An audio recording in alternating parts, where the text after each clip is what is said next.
This is the Lone Creator YouTube. We hope this video helps. You begin by opening the photo and duplicating the background layer so you can always revert. This protects the original. Next, precisely select the text area with lasso or pen. Accuracy matters because edges determine a natural blend. Sample surrounding color and texture using the eyedropper and clone stamp to match grain and tone. Once done, set the layer's resolution and prepare a content-aware fill backup. These early choices make the edit invisible and much easier later. Now remove the existing text. Use content-aware fill first for a fast, intelligent fill. If artifacts remain, switch to the clone stamp to reproduce fine texture. After that, refine the repaired area with the healing brush and spot healing to blend seams and grain.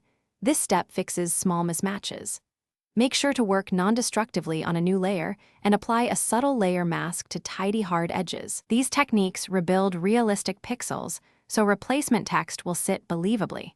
Type your replacement text on its own layer and choose a font and spacing that match the original. This preserves context. Then position it and make blending choices. Set color and opacity, try multiply or overlay modes, and apply a subtle warp if perspective differs.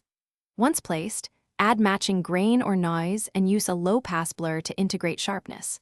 If something looks off, toggle the original duplicate layer to compare. A quick fix is nudging opacity or recloning pixels. Save your PSD, then Thanks for watching. Consider subscribing if we helped you.